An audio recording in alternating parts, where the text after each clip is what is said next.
Muy buenos días, muy buenas tardes o muy buenas noches, estimado estudiante de 10º grado. Te saludo muy cordialmente, deseando que estés bien. Bueno, como te prometí, pasamos ahora a hacer la explicación de cómo se suman vectores por el método analítico cuando ellos no están en posición normal. Recuerda que antes habíamos visto los vectores en el plano cartesiano y hablábamos de componentes rectangulares. Te decía estas 4 fórmulas mágicas que me ayudan a solucionar o para encontrar la resultante de varios vectores que están en posición normal. Hicimos un ejemplo donde habían 3 vectores en posición normal en el plano cartesiano y a ellos le encontrábamos las componentes rectangulares, luego sumábamos las componentes en el eje X, por aparte las componentes en el eje Y, la suma algebraica teniendo en cuenta los signos. Aplicábamos luego las fórmulas para encontrar el resultante, para encontrar el ángulo, y nos resultaba muy práctico en este caso.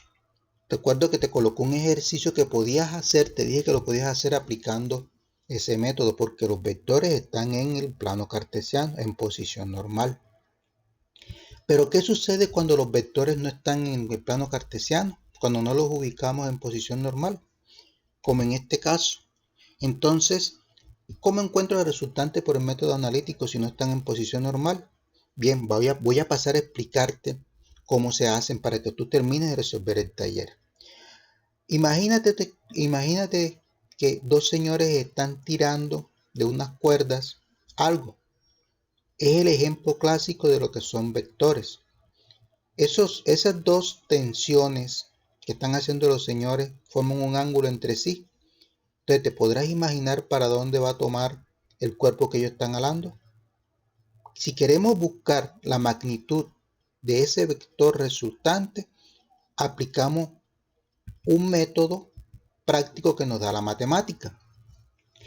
Este método se aplica solamente cuando tengo dos vectores que no están en posición normal. Solo para dos vectores. Bueno, el método que vamos a utilizar es la aplicación del teorema del coseno.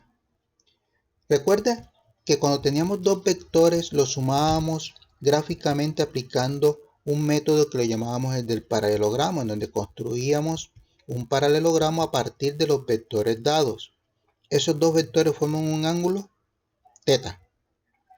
Entonces, para encontrar el resultante trazábamos la diagonal que parte del origen de ambos y ese le llamábamos resultante.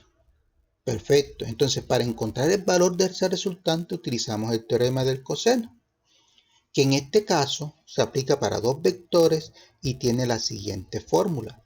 La resultante al cuadrado es igual al cuadrado de uno de los vectores más el cuadrado del otro vector menos el doble producto de ambos por el coseno de 180 menos θ. Quiero resaltar este 180 menos θ. ¿Quién es 180 menos θ? Resulta que el teorema del coseno se aplica para encontrar un lado de un triángulo teniendo en cuenta el ángulo que está frente a él, el ángulo opuesto a él en este triangulito que se forma en la parte inferior. Bueno, ¿cómo tenemos ese ángulo que está al frente a R? Bien, si trazamos el ángulo exterior al triángulo, ese ángulo va a ser el mismo ángulo θ. Yo estoy interesado en encontrar este ángulo que está en el interior del triángulo. Resulta que este ángulo es el suplemento de este otro. Es decir, es lo que le falta al ángulo para completar 180 grados. Es decir, a este ángulo θ le encontramos el suplemento que es el que está en el interior y es 180 menos θ. De esta manera encontramos el ángulo que está al frente, al lado que en este caso va a ser la resultante. Bien, entonces de esa manera, aplicando esta formulita, vamos a resolver los ejercicios. Te traje un ejemplo. Hallar la resultante de las dos fuerzas aplicadas como se muestra en la figura. Como te dije, las fuerzas son unos ejemplos de lo que son vectores, una aplicación de los vectores. Entonces aquí tenemos en esta gráfica que dos vectores, uno de 15 metros y uno de 20 metros, que forman entre sí un ángulo de 75 grados. Ellos deben formar un ángulo, ese ángulo me lo tienen que dar. Bien, entonces aquí tengo la figura, voy a formar el paralelogramo. Recuerda que esta figura salió de la que originalmente me dieron.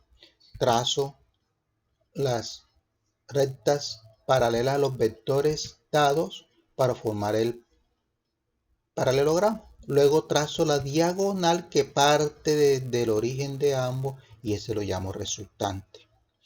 Muy bien, necesito encontrar el ángulo que está frente a la resultante, al lado que he encontrado y que lo voy a llamar resultante.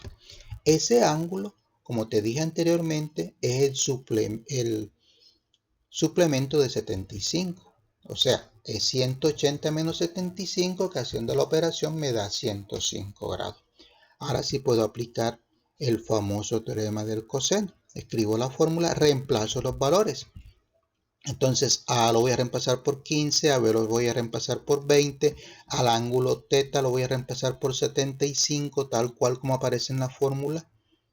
Bien, y procedo a hacer las operaciones. 15 cuadrado me da 225, 20 cuadrado me da 400. Observa que las unidades quedan elevadas al cuadrado. Aquí 2, en esta otra parte, 2 por 15 por 20 me da 600, metro por metro me da metro cuadrado. Todo debe quedar en metro cuadrado. Coseno de 105. Bueno, procedo a hacer la suma de estos dos términos y al mismo tiempo busco coseno de 105.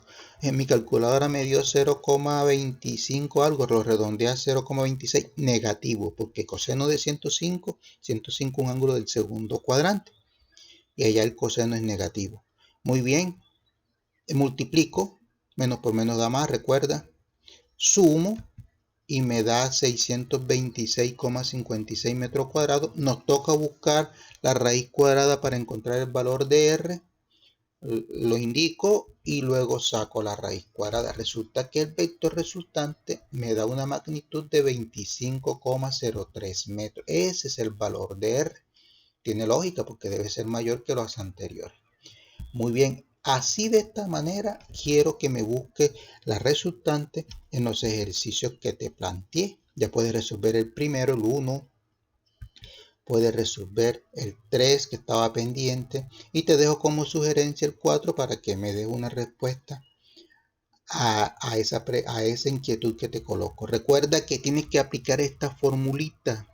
Ojalá te la aprendieras para toda la vida. Bien, de esa manera terminamos esta parte de vectores. Recuerda que este tema te lo doy como complemento al libro. No aparece en el libro que te mandamos. Entonces quería reforzarlo porque es de mucha importancia para lo que viene. Te pido que realices los ejercicios con disciplina. Si te equivocas, pues podemos corregirte.